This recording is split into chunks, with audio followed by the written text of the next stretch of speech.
नमस्कार, मैं हूं आपके साथ मयंक। आज 1 मई है और पिछले 12 घंटे के अंदर जो बड़े डेवलपमेंट्स हुए हैं, खासतौर पर हॉर्मूज को लेकर, उस पर हम बात करेंगे। मैं सीधा पॉइंट पे आना चाहता हूं। देखिए, पहली बड़ी खबर, अहम खबर यह है कि चीन ने अपने कई डिस्ट्रॉयर्स और अपने जंगी जहाज स्ट्रेट ऑफ हॉर्मूज के करीब भेज दिए हैं। ऐसी जानकारियां सामने आ रही हैं। 48वीं एस्कॉर्ट टास्क फोर्स ये जो है डिप्लॉय कर दी है चीन ने हॉर्मूज के करीब, और इसको टारगेट ये दिया गया है जो चीन के जहाज आ रहे हैं, ईरान से जो चीन के जहाज निकलेंगे तेल लेके, उनको सुरक्षित तरीके से चीन पहुंचाना है। इसके लिए चीन ने अपनी नेवी तैनात कर दी है। हॉर्मूज में कई जंगी जहाज देखे गए हैं और 48वीं एस्कॉर्ट टास्क फोर्स जो है वो वहां मौजूद है। साथ में कई चीन के डिस्ट्रॉयर्स होने की भी खबरें हैं। चीन का डिस्ट्रॉयर है 052 DL। ये कई संख्या में ये डिस्ट्रॉयर्स वहां तैनात कर दिए गए हैं। यानी चीन ने हॉर्मूज को लेकर अब बड़ा एक्शन ले लिया है, क्योंकि शायद अब जिस तरह से डोनाल्ड ट्रंप घेर कर खड़े हैं, उसके बाद अब चीन का धैर्य जवाब देने लगा है, क्योंकि चीन की इकॉनमी को सीधा अफेक्ट हो रहा है। ईरान का ऑयल सप्लाई रुक चुका है, खासतौर पर जो चीन जाता था। उसके बाद अब चीन ने ये बड़ा कदम उठाया है और अपनी नेवी को जो है भेज दिया है स्ट्रेट ऑफ हॉर्मूज, और अदन की खाड़ी में भी कुछ जहाज पहुंच गए हैं चाइना के। इस तरह की खबरें हैं जो कि कई अलग अलग डिफेंस सोर्सेज से बाहर आ रही हैं, और इसमें डिस्ट्रॉयर्स भी हैं। यानी चीन का प्लान साफ है कि डोनाल्ड ट्रंप भले अपना जो है जहाज लेके खड़े रहे, लेकिन हमारे जहाजों को छूने की जरूरत नहीं है। हम ईरान के साथ अपना तेल का व्यापार जारी रखेंगे। अब ये एक ऐसा मौका है इस जंग में जब सीधे तौर पर चीन की जो ये एस्कॉर्ट टास्क फोर्स है, इसके जहाज और अमेरिका के जहाज आमने सामने हो सकते हैं। देखिए, मामला अब यहां से जो है थोड़ा सा बिगड़ता जा रहा है, और मामला जो है वो ईरान और अमेरिका के बीच था, अब ये ऑयल वॉर में बदल रहा है। मामला शुरू हुआ था यूरेनियम से और न्यूक्लियर से, न्यूक्लियर प्रोग्राम को लेकर, लेकिन अब ये ऑयल वॉर हो चुका है। तो ये पहला मौका होगा जब चीन के जहाज और अमेरिका के जहाज आमने सामने हो सकते हैं।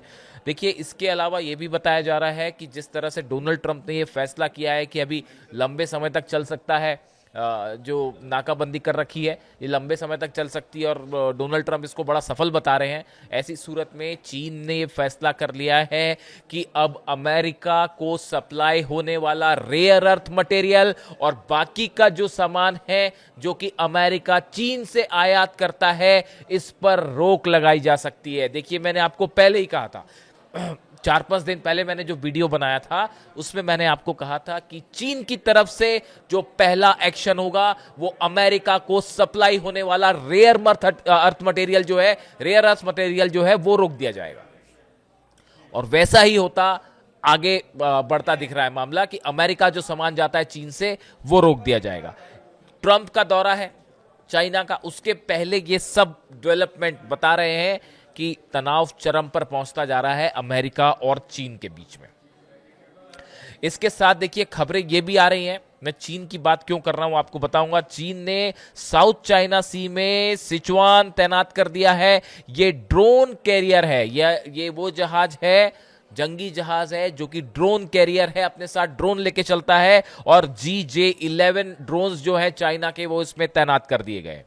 ये काफ़ी सारे डेवलपमेंट हैं जो चाइना ये इंडिकेट कर रहा है कि अब अगर ज़रूरत पड़ेगी तो हम अपनी नौसेना का इस्तेमाल करेंगे स्ट्रेट ऑफ हॉर्मूज में जहाज़ों को सुरक्षित निकालने के लिए। ये संदेश दिया जा रहा है। और ये बड़े डेवलपमेंट कब हुए हैं? बिश्केक में SCO समिट होती है, उसमें चीन और ईरान के रक्षा मंत्री की मुलाकात होती है, और उस मुलाकात के फौरन बाद चीन की तरफ से ये खबरें आनी शुरू हो जाती है। यानी आप देखिए, एक बड़ा कोऑपरेशन चल रहा है चीन और ईरान के बीच में।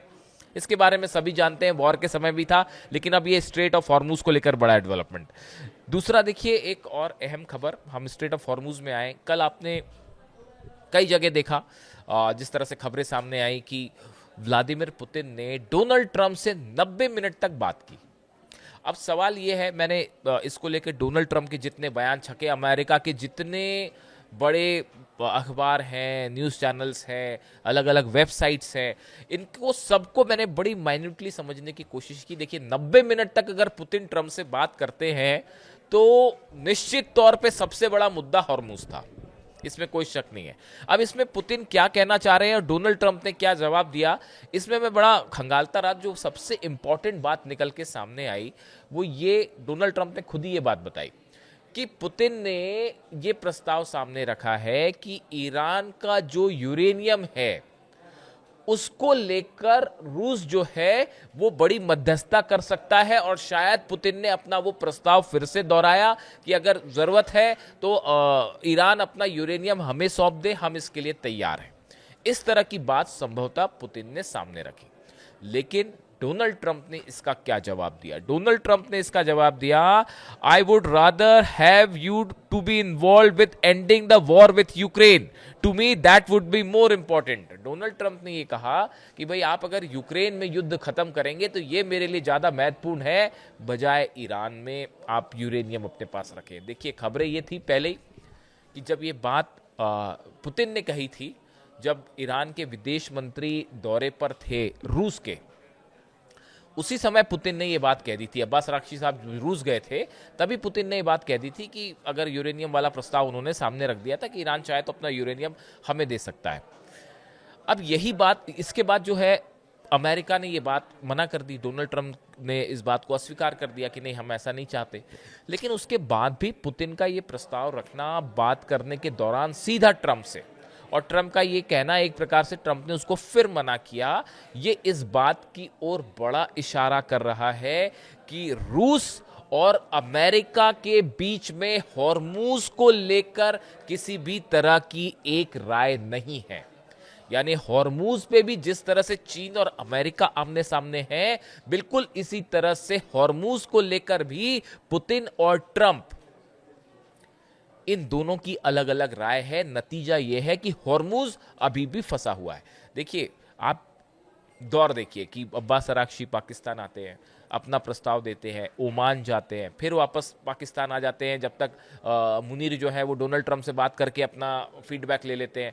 उसके बाद जो है रूस जाते हैं अब्बास अराक्ची साहब, फिर वापस इस्लामाबाद आते हैं। उसके बाद अमेरिका को फिर प्रस्ताव देते हैं। इस बीच में पुतिन का यह कहना कि भाई यूरेनियम हम रखने को तैयार है, और उसके बाद आखिरी में, इन सब के बाद आखिरी में डोनाल्ड ट्रंप की और पुतिन की चर्चा होती है। ऐसा लगता है कि ये एक पूरा, आप इनको अगर तस्वीर को जोड़ के देखें तो बड़ी साफ बात है कि ईरान ने अपनी शर्तें अमेरिका के सामने रखी हैं, और उसको लेकर ही अब कैसे हॉर्मूज खोला जाए, इसको लेकर ट्रंप और पुतिन के बीच भी बात हुई है, यानी पुतिन का इंटरफेरेंस भी है इसमें। लेकिन जो खबरें हैं, जो ये डिस्कशंस बता रहे हैं ट्रंप और पुतिन के, जो बातें सामने आई, उससे लगता है कि हॉर्मूज को लेकर ट्रंप और पुतिन एक राय नहीं है, और जब तक ट्रंप और पुतिन एक राय नहीं होंगे तब तक हॉर्मूज खुलना मुश्किल है। इस बात को भी समझिए। नतीजा क्या है उसका? नतीजा यह है कि ईरान की सेना, मैं बार बार कह रहा हूं, और ये हालात पिछले 12 घंटों में और आगे बढ़ गए हैं, ईरान की सेना ने बड़ी तैयारी शुरू कर दी है हॉर्मूज में। एक तो हॉर्मूज में ये जो छोटी बोट्स हैं, इनकी एक परेड निकाली गई स्ट्रेट ऑफ हॉर्मूज में। यानी आप सोचिए, अलग अलग दावे हो रहे हैं अमेरिका के, लेकिन ये छोटी बोट्स लेके हथियारों के साथ ईरान की नौसेना हॉर्मूज में उतर पड़ी और बड़े इलाके में एक परेड निकाली गई। इतना ही नहीं, इंटरनेशनल कई जर्नलिस्ट हैं, उनको हॉर्मूज में बोट्स में, शिप में बैठा के पूरे हॉर्मूज को दिखाया गया कि ये देखिए किस तरह से ईरान का कंट्रोल है यहाँ पे। यानी ईरान पूरी तरह से तैयार है। और जो मुस्तफा खामेनी साहब का जो बयान आया है, उन्होंने साफ कर दिया है कि यूरेनियम को लेकर, न्यूक्लियर प्रोग्राम को लेकर किसी तरह का कोई समझौता नहीं होगा। मैंने अपने पिछले वीडियो में ये बात कही थी बार बार, और देखिए वही बात जो है अब नए सुप्रीम लीडर जो है ईरान के, वो भी यही कह रहे हैं कि हम किसी भी सूरत पे कोई बात नहीं करेंगे, खासकर यूरेनियम को लेकर और न्यूक्लियर प्रोग्राम को लेकर। इसके बीच में देखिए आप, जो 2-3 और बड़ी अहम खबरें हैं। बड़ी बैठक होती है डोनाल्ड ट्रंप के साथ, उसमें डैन केन जो जॉइंट चीफ ऑफ स्टाफ है, ब्रैड कूपर सेंटकॉम के चीफ हैं, ये मौजूद थे। बताया जाता है इस बैठक में डोनाल्ड ट्रंप को सेना के इन अधिकारियों ने एक बड़ा वॉर प्लान तैयार करके दिया है कि कैसे ईरान पर एक बार फिर हमला किया जाए।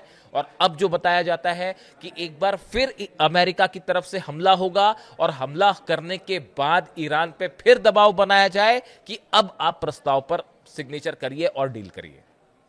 यानी हालात फिर वही जो पहले 12 दिन में जो ना कर पाए, 12 दिन की जो जंग हुई थी पिछले साल उसमें ना कर पाए, उसका 40 दिन की जंग में नहीं कर पाए, अब फिर कुछ करने की कोशिश है कि भाई ब्लॉक तो हॉर्मुज ईरान मानने को तैयार नहीं है, अपना यूरेनियम देने को तैयार नहीं है और वो किसी तरह से नहीं झुकेगा, ये बात साफ है।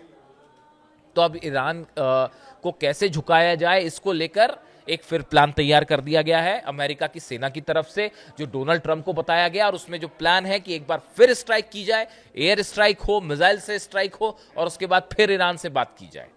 लेकिन अभी तक ये बात पता नहीं क्यों समझ नहीं आ रही अमेरिका को अब तक कि आप उससे क्या हासिल करेंगे। अगर आप ईरान पे हमले करेंगे भी तो उससे आप क्या हासिल करेंगे। आप अगर ईरान के एनर्जी सेंटर्स पे हमले करेंगे तो उस समय ईरान क्या कर रहा होगा ये भी सोचना चाहिए आपको। उस समय बाबल मंदेब का क्या होगा ये भी सोचना चाहिए आपको। सऊदी अरब के तेल के कुओं का क्या होगा ये भी सोचना चाहिए। यूएई की जितनी ऑयल रिफाइनरीज हैं उसका क्या होगा। जॉर्डन में जो हालात है उसमें क्या होगा। बहरीन की कंपनीज का क्या होगा। आईटी फर्म्स का क्या होगा। तेल की जितनी पाइपलाइंस है सऊदी अरब में उसका क्या होगा ये भी सोचना चाहिए कि फतह 2 क्या कर रही होगी, खुर्रम शहर क्या करेगी और सेजिल क्या करेगी ये भी सोच लीजिए। और अबू मेहदी जो एंटी शिप मिसाइल्स हैं वो अगर एक साथ 200-300 मिसाइल्स फायर हो गई तो कितने जहाजों पर क्या हमले हो सकते हैं ये भी बड़े देखने की बात है। यही कैलकुलेशन करके अब तक हमला नहीं कर पाए, अब तक हमला नहीं किया। लेकिन अब बताया जा रहा है कि भाई एक और प्लान तैयार है और डोनाल्ड ट्रंप कह रहे हैं कि अच्छा, डोनाल्ड ट्रंप के बयान भी बड़े हैरान करने वाले थे, कल आपने देखे ही होंगे। हालांकि उस पर ज़्यादा गंभीरता से लेने की ज़रूरत नहीं है, कोई भी नहीं लेता तो बात करने का भी ज़्यादा फायदा नहीं है। बट आप देखिए फिर भी तूफान आ रहा है कह रहे हैं, खुद ही कह रहे हैं कि तूफान आने वाला है। फिर ये कह रहे हैं कि I am no more a mister nice guy, अब मैं अच्छा इंसान नहीं रहा हूँ। फिर उसके बाद जो है वो उन्होंने एक वो अपने हाथ में गन लेकर जो तस्वीर एआई से बनी तस्वीर दिखाई टर्मिनेटर अंदाज में, काला चश्मा, काला कोट, काली टाई लगा के वो हाथ में गन लेके खड़े हुए हैं। तो मैं देख रहा था कि मतलब क्या ही बोला जाए, कॉमिक कैरेक्टर्स जो होते हैं ना उस टाइप का हालात है वो, और क्या ही कहा जा सकता है। खैर ठीक है, मतलब एक तस्वीर मुझे वो भी याद आती है जब शायद अक्टूबर 2024 की बात थी, जब तेहरान की मॉस्क में अली खामेनी साहब हाथ में गन लेकर सामने आए थे। उसको कहते हैं अंदाज, और जो मैसेज उन्होंने दिया था आप सोच लीजिए कहाँ अली खामेनी साहब थे और कहाँ डोनाल्ड ट्रंप की ये एआई वीडियोस हैं। मतलब बड़ी हैरानी होती है मुझे तो कभी कभी कि कैसे कोई राष्ट्रपति जो है वो इस तरह से तस्वीरें अपनी। खैर इसके अलावा देखिए जो अब कुल मिला के अब सारांश ये है, हकीकत ये है कि हॉर्मूज को लेकर एक बड़ा ऑयल वॉर शुरू हो चुका है, और ये ऑयल वॉर अब सीधा अमेरिका और चीन के बीच में है। रूस और अमेरिका के बीच में बड़ा डेडलॉक हो गया है। लेकिन इस एक बात मैं आपसे और कहना चाहूँगा यहाँ पे कि देखिए जहाँ तक रूस का सवाल है, डोनेट्स्क की बात करें आप, लुहांस्क की बात करें, खेरसॉन की बात करें, या फिर इसके अलावा जेपोरिजिया की बात करें, ये यूक्रेन के वो इलाके हैं जिस पे इस समय रूस की सेना है, और रूस ये दावा कर रहा है कि ये अब इलाके हमारे होने चाहिए। बड़ा नज़र रखिएगा इस बात को लेकर कि इस पे अब रूस का क्या एक्शन होता है, और क्या इन एरियाज में एक्शन के साथ साथ हॉर्मूज को लेकर भी कोई खबर आती है। अभी मैं कोई दावा नहीं करना चाहता, समझदार को इशारा काफ़ी होता है। नज़रें बनाए रखिएगा इस चीज़ को लेकर कि यूक्रेन वॉर के ये जो 5 जगह है जिन पर रूस दावा कर रहा है, इसको लेकर क्या खबर आती है और हॉर्मूज में क्या डेवलपमेंट्स होते हैं। कई सारी चीज़ें ऐसी होती हैं जो पर्दों के पीछे होती हैं, उसको समझने की ज़रूरत होती है बस।